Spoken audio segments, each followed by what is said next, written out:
there's a couple of things that I would say. One, hope is just around the corner. It really is. This is not one of those things that's just a placating type of statement. There are people that love you and care for you, even though you may not think of it at that particular moment, because all you're thinking about is how you're feeling, or the lack of feeling is, words like it would be better if. No, there's no would be better if. It's just reach out to somebody. In the States, there is 988, which is the National Suicide Prevention Hotline. There are so many different things that are out there. There are reaching out to your friends, reaching out to those, that one individual that I call it, Brene Brown calls it, reach out to your marble jar friends, those that that hold your confidences, they've been there with you and they'll be there for you. Don't think about, well, they're busy, they're this or they're that. Screw that. My brother, I think I told you before we started, I called my brother so many different times during the time after, when I was separated and going through divorce. Hadn't been for him, I'm not sure what I would end up doing. But actually reaching out to somebody, and sometimes it's just saying, hey, listen, I don't need you to solve my problem. I just need you to sit with me. Empathy, compassion, and is going to be the things that are going to help get you through with the other person. Giving yourself grace and just saying, hey, listen, I've screwed up. I've made mistakes.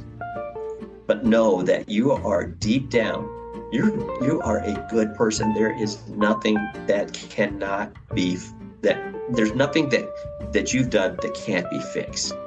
If it's legal, you're going to have to end up owning it. If there are things that are wrong, you're going to have to own it.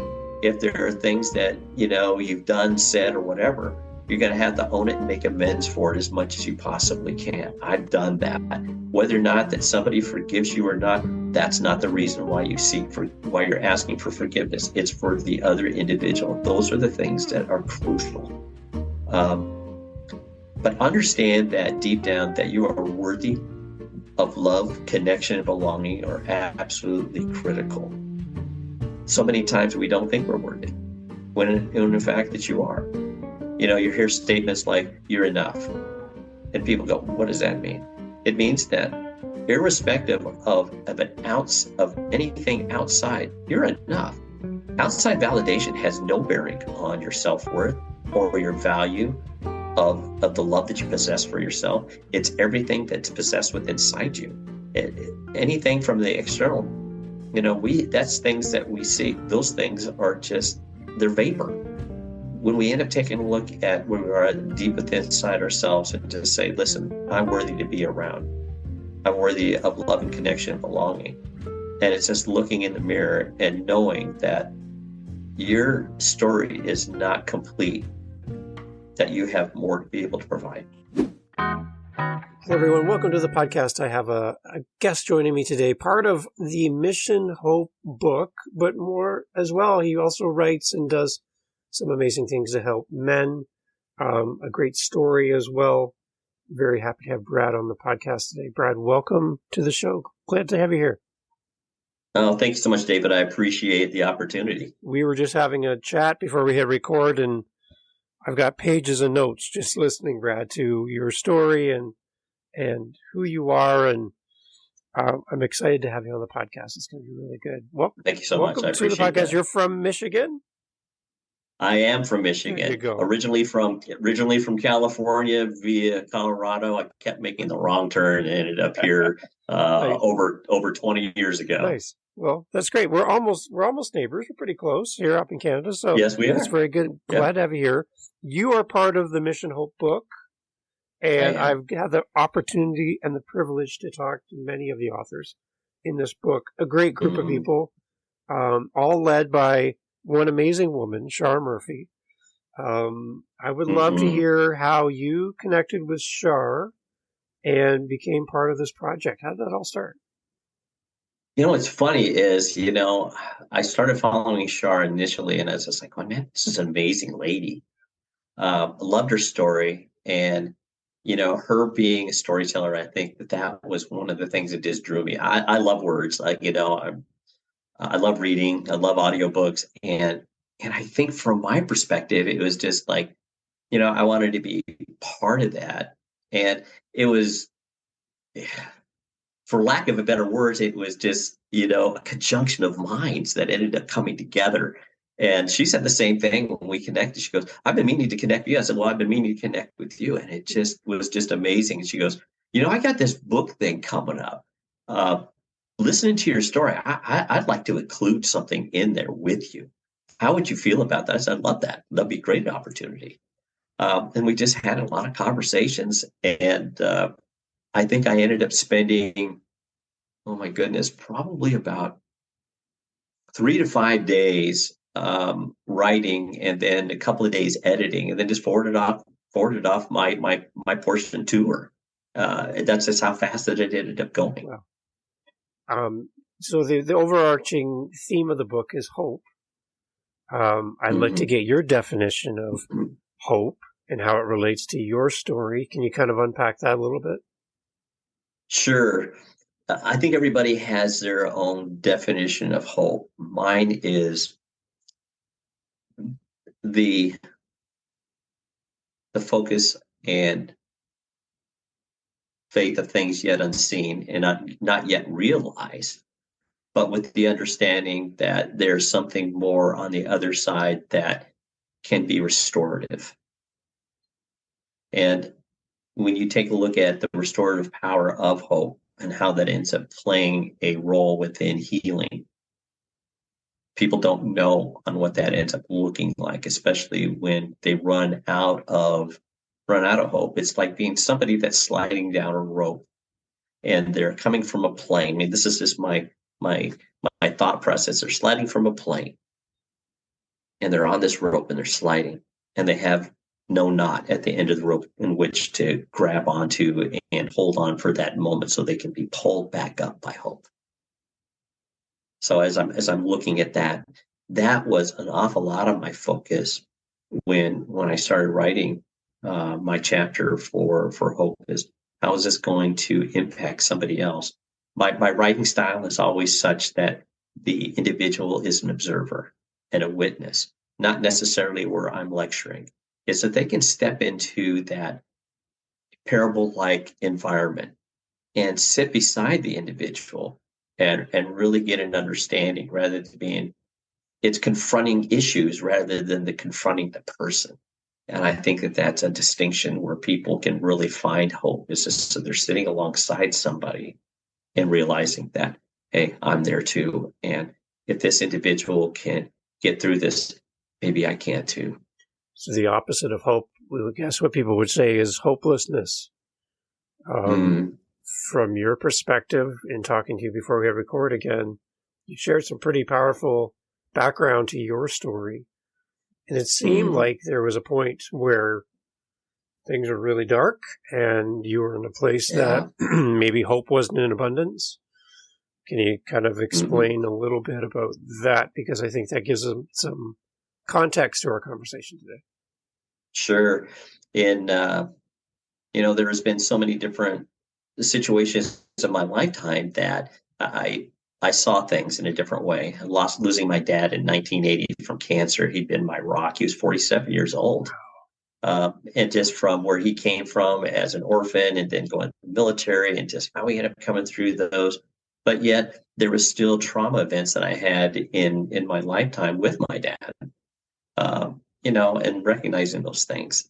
But they compound. Losing my daughter to suicide in May of 2018 after 2 previous attempts. Some of them were pretty bad. And just always feeling that hopelessness, because here I am, her dad, and serving the military, for 15 years, but yet I couldn't save my own daughter. That plays on you, and that just gets you into a really dark place that I could just never come out of. There were things in my lifetime that I just kept seeing, and it just led me down a path of poor decisions that ended up costing me my marriage, caused me good relationships with my daughters, to the point where it caused me issues in my workplace as a result of that. they came to me and said, you got to take some time off. You got to take 2 months. I was fortunate that I had it with pay, but I had to protect my job through FMLA. Ended up going to my therapist, and I was thinking, oh gosh, she's going to, diagnose me with, I don't know, anxiety, or, depression or something like that. It's a weird thing to take a look at your diagnosis in the clearest of terms and seeing PTSD. Served 15 years. I never saw that. I never saw combat. I never saw anybody get killed. I never saw any of that. But yet here I kept asking, what's up with this? And he goes, Brad, it's a compound PTSD or complex PTSD. You've had so much that you've had in your lifetime and then culminated with really not releasing some of the trauma that you've experienced in your life alongside all the issues that you're experiencing with your daughter. I had battled suicidal ideation for a long time, from my teens, early 20s, and then here it is that night on November 30th, and I'm just by myself, had lost almost all my friends. And the only thing I thought was, I've got nothing. Is it during the pandemic? I'm just like, well, I'm totally isolated. So what I ended up doing? I pulled up my firearm. I ended up unloading it, made sure it was unchambered, and just lifted it up, put it beside my head, and pulled the trigger as I closed my eyes. Because I wanted to go ahead and see whether or not that I could do it. When that ended up going, I heard after the trigger pulling, it went, automatically, it was just like electricity that had flown through my body as I go on. And I heard almost like an audible sound from my daughter, Dad, no. And at that particular time, I ended up putting on my gun lock, locked it away, put it in the safe, and ended up making arrangements to fly out to be with my mom and my brother out in California. Yeah. And that really started a lot of the healing process, because I didn't feel like I had any hope. And at that particular time, I felt that if I didn't do that at that particular time and really do some prevention for me personally, I didn't have an advocate at that particular time, other than I didn't want to share anything with my therapist for a number of reasons. But I knew that I had to be somewhere where I had a safe environment to be within, and that I could just be present and deal or not deal with things. But I knew I had to be around people. So, Brad, there's somebody listening to our episode today, and they're in a very dark place. They're feeling hopeless. They're feeling alone, isolated. They're battling some pretty heavy things. How do we reach out to them right now? What do we say to them? There's a couple of things that I would say. One, hope is just around the corner. It really is. This is not one of those things that's just a placating type of statement. There are people that love you and care for you, even though you may not think of it at that particular moment, because all you're thinking about is how you're feeling, or the lack of feeling is, words like it would be better if. No, there's no would be better if. It's just reach out to somebody. In the States, there is 988, which is the National Suicide Prevention Hotline. There are so many different things that are out there. There are reaching out to your friends, reaching out to those, that one individual that I call it, Brene Brown calls it, reach out to your marble jar friends, those that that hold your confidences. They've been there with you and they'll be there for you. Don't think about, well, they're busy, they're this or they're that. Screw that. My brother, I think I told you before we started, I called my brother so many different times during the time after, when I was separated and going through divorce. Hadn't been for him, I'm not sure what I would end up doing. But actually reaching out to somebody. And sometimes it's just saying, hey, listen, I don't need you to solve my problem. I just need you to sit with me. Empathy, compassion, and is going to be the things that are going to help get you through with the other person. Giving yourself grace and just saying, hey, listen, I've screwed up. I've made mistakes. But know that you are deep down You are a good person. There is nothing that cannot be that there's nothing that you've done that can't be fixed. If it's legal, you're going to have to end up owning it. If there are things that are moral, you're going to have to own it. If there are things that, you've done, said, or whatever, you're going to have to own it and make amends for it as much as you possibly can. I've done that. Whether or not that somebody forgives you or not, that's not the reason why why you're asking for forgiveness. It's for the other individual. Those are the things that are crucial. Um, but understand that deep down that you are worthy of love, connection, and belonging are absolutely critical. So many times we don't think we're worthy, when in fact that you are. Yeah. You hear statements like "you're enough," and people go, "What does that mean?" It means that irrespective of an ounce of anything outside, you're enough. Outside validation has no bearing on your self-worth or your value of the love that you possess for yourself. It's everything that's possessed within inside you. Anything from the external, that's things that we see. Those things are just, they're vapor. When we end up taking a look at when we are deep within inside ourselves and just say, listen, I'm worthy to be around. I'm worthy of love and connection and belonging. And it's just looking in the mirror and knowing that your story is not complete, that you have more to be able to provide. I can imagine the sense of relief on your end of the phone when your brother answers in those moments when it's inconvenient for him or for you. And just the overall overwhelming sense of you're hearing it ring, it's ringing, and you're like, oh, please pick up. Right. And just that sense of, hey, and there he is. I'm thinking for the families of those who may not understand the full breadth of a loved one who's battling right now. What do we say to a family member who could be on the other end of that line in that moment? What do we say to them? How do we, from your perspective, how do we encourage families and friends to be open and willing to help in that moment? Well, it's interesting. I think back now, what are the things that I would do differently with my daughter? Or how would I show up for somebody else that would be calling? It's just listening and just and just helping them understand. It's like, going, what you're feeling is valid. It's just, don't invalidate what they're saying with you. Don't, things that I have heard, well, that's selfish. That's the most selfish thing that individual ever did. I actually had someone that when I posted on LinkedIn at one particular time, they said good riddance, and it was just like one of the most hurtful things ever. But for the individuals that are receiving that, one of the best things that I can tell them is, what do you need from me right in this moment? How can I show up for you? What words? Tell me where you're at right now.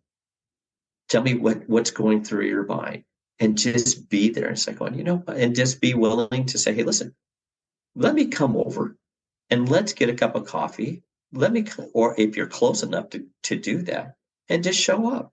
And if they say, no, that's okay. No, go ahead and get in the car and drive over if they're close enough, and just sit with them. That's all you need to do. Sometimes it's just hugging them and, tell them that you love them, that you care for them, that they're important to you, that they matter, and that they matter to other people. Sometimes what ends up happening often is we see ourselves in such a vacuum that it's difficult. The family members or friends, oftentimes they go, well, they miss that call. It's like, oh gosh, it's not convenient. Yeah. Well, my feeling is, so what? Well, it's a life of convenience. When we look at the life of convenience, what does that do for us? It's a life of inconvenience, and being willing and ready and able in order to be there for somebody else that you love and care for. If you're not willing to do that, who are you really? Who are you at your core? I mean, it's just taking a look in the mirror and taking stock of yourself. I've had that happen so many different times. What would I do differently? I've had so many of my friends. I have a good friend of mine lost his son. Thought he was doing well in school. had just gotten engaged and ended up taking his life. Mm. And they're still having difficulty in coming to terms with that. So from the families and the friends, just take the call, especially if you know that they have been struggling or you know them, or if they haven't been reaching out. There are things that are said, but yet there are things that are unsaid. If you ask them, how are you doing? And they use the word, I'm fine, I'm doing okay, that's BS. Because, the question I always ask, well, tell me how you are really, because it's not often what is said, it's the things that are unsaid that really end coming into play, and being willing and ready and able to get dirty. It's messy. It's uncomfortable. It's not something necessarily that is pleasant for people to deal with on a regular basis, or at any basis for that matter. But if they're not willing to love and be open, then they're going to end up really reaping what they have sown. And they could end up being in that same position as taking stock of, what would I want? How would I want to be reached out to? I think about that frequently. It's like, how do I end up doing that? So those are the things that I would recommend to the families. Just be willing and open and available. And I've heard, I just don't have the ability. It's not our ability that we're called to. It's our availability. Just be available. I think often that's just what people really are looking for. Are you available to them? And I think, Brad, having you on, you give a very unique perspective in that you have suffered loss, and I can't imagine that feeling as a parent. But as well, we almost lost you. So you see both sides of this equation. Yeah. Where in some situations, we're only hearing kind of one side of it.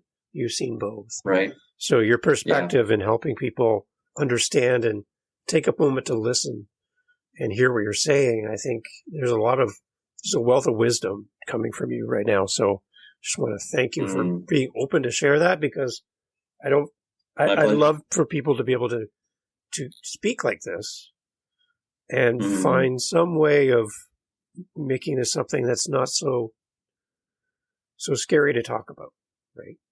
Yeah, it really becomes destigmatizing the whole perspective of mental health, and really what that looks like in life. And it's just people think they become scared of it. And suicide prevention is like, well, what are the things that I can end up doing for myself, for my family, for those that I love, my friends, all those that we end up caring about? People don't know. They don't know how to. They become. I'm not equipped. It doesn't take a lot. Yeah. So my question for you, Brad, in this moment, how are you right now? Like, where are you at right now in your journey?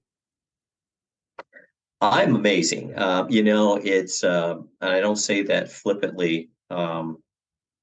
When I went through my deep work with Mike Paterano and Annie Lieb through the breath framework, it was really getting down into, I'm talking about in the mud and the dirty stuff where you're just like, okay, who am I at my beginning? Where am I at? Who and what have I given my power to?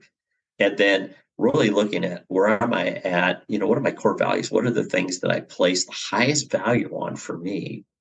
And then going through the muck and the mire of just, of all the hurts and all the trauma that I went through, and putting down those things that didn't serve me. And then really going through the whole process and really trusting it so I can get to that other side of the healing component of it. And being able to write about it. I think those are the things that really help me get to the place of wholeness. And I think that's where I'm at right now. One of the things that you make decisions on is during that time is, where are you at? What things are numbing effects? So at that particular time, when I was beginning, and so kind of the middle part, I gave up alcohol. It's not that I had issues with it, but it was one of those things where it was numbing. And I was dating at that particular time. And I said, no, can't do that either. I just didn't feel in alignment with my core values. There were just things that were just not right. Uh, Believe it or not, I actually met my current girlfriend during that same time frame. When I just met her, and matter of fact, we were celebrating our 2-year anniversary of meeting Nice. Tomorrow, Nice. which is really which is a funny thing. Um, so as we're going through that, but even during that time when I first met her, I told her the next day, I was like, I'm just not ready. I'm not ready yet. Um, she's an amazing lady. She's absolutely just stunning. One of the kindest hearts you'd ever want to meet. Has a wonderful family that is now part of that extension of my own family. Um, but going through that and getting into good headspace, it's a very strange and calming environment that I possess now. Looking through meditation, better prayer life, more family type of oriented things, definitely leading a calmer lifestyle, which is really unusual because my dad, I love him, but he had a volatile temper. And unfortunately, I inherited a lot of that. Today is just so different. I don't get angry. I mean, I get frustrated. I don't get angry. I don't yell. Um, but when I have things that I'm upset with, I confront them. I identify what they are. I talk about them and get resolution and just move on. Um, I find that as a result of that, it freed me up to really write.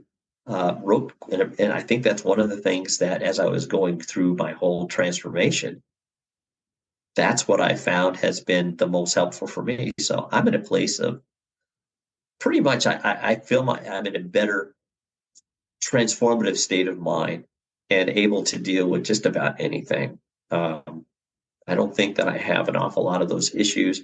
It got tried beginning on October when my girlfriend was diagnosed with colorectal cancer.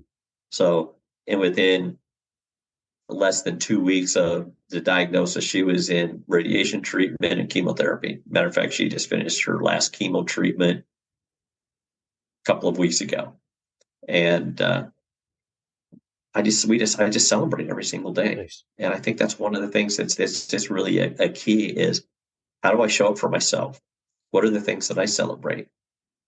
And I just look at those things. I make a choice every single day on how I want to be. I want to be happy. Uh, I'm not happy as a result of an external. It's all internal. There are things that are additive, and I think that that's the difference. Is you don't have to be driven by an external locus in order to get to a place of happiness, enlightenment, peace. It all comes within. And if you don't make those decisions and how to deal with those on a day-to-day basis, it becomes challenging. Even in a work environment where I'm at right now, it's the same thing that I end up doing. I'm working remote on my 9 to 5 job, and then also working with my clients in my transformation coaching practice, and then probably is going to be doing the same thing with my corporate clients as well, and in working with them. And that's also something that I'm making as a pivot on within my company, and that's a little scary. So I think from that standpoint, the ability to feel okay about even when things are scary, you're still okay. So I think from that standpoint, I'm probably in the strongest mental position that I've ever been. Good.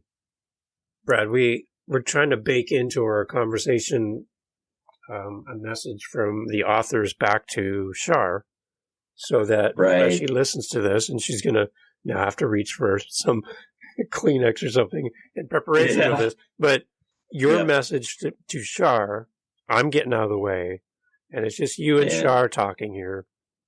What do you want to say to Shar about being part of the project, about her, your relationship, whatever? This is your time with Shar. What would you like to say? Yeah. Hi, Shar. I just want to tell you what a magnificent human being that you are. Our conversations that you and I have had over the last number of months have been truly transformative. Not only for you as the coordinator from Mission Hope, but also in my connection on LinkedIn, but as my friend. The time that we're able to share in understanding and gaining perspective into one another's lives is truly inspirational for me. And also, I'm just grateful for your friendship. You don't get those opportunities very frequently to make a heart connection and a friendship connection with other people on different social platforms. It's very unique. And given the perspective that we end up having within Mission Hope, that's going to be leading to another book that's coming out called Mission Faith, and the ability to come together in a different framework enables me to do so much more. And it's a direct result of you. And I'm truly grateful for that. For you as the head of our missions, and the ability for you to do the things that you have done are truly amazing. So I want you to know that you have done so much for so many people, and you're going to touch many lives, indirectly and directly.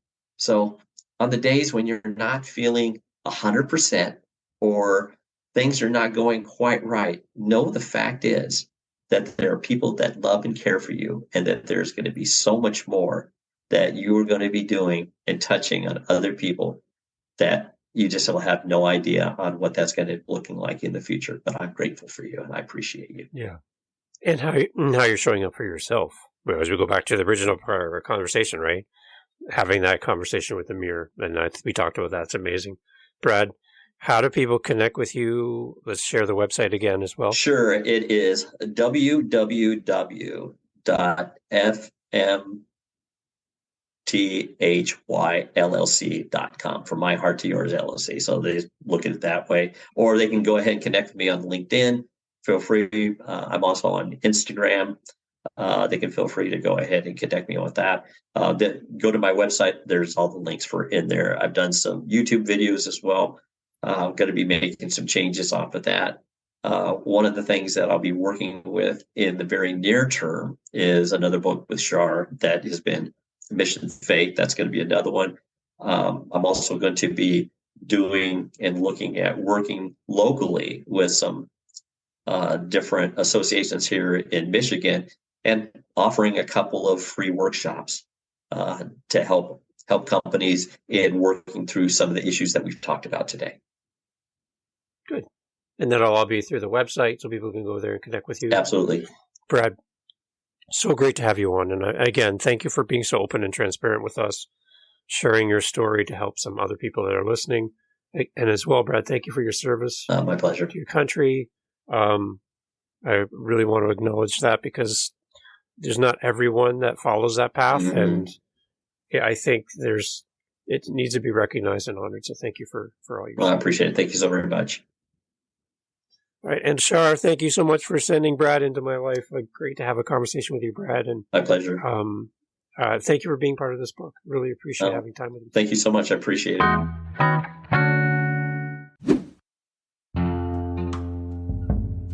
Hey, thanks for being here for the podcast Mission Hope, Thriving Through Seasons of the Soul.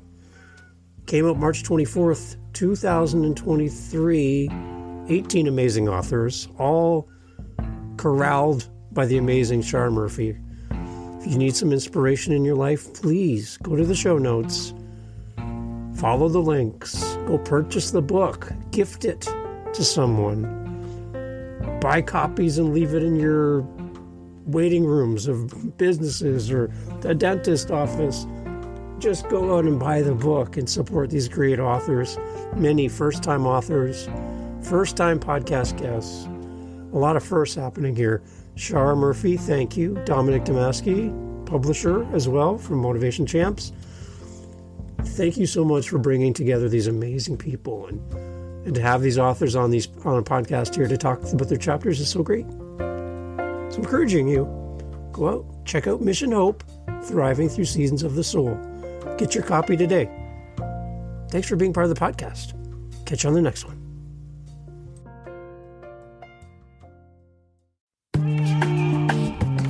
Mindshift Power Podcast, the podcast for teenagers and those who work with them. There's a huge problem in America today. There's a very large disconnect between teenagers and the adults who work with them. I'm looking to bridge that gap with real, raw, honest conversation not held back by the chains of political correctness. You cannot solve a problem you do not understand. Want to understand teenagers today? Listen to this podcast. This podcast is for teens in the U.S. and Canada. To learn more, go to fatimabay.com/podcast or just look for Mindshift Power Podcast on any listening platform. I look forward to you being a faithful listener.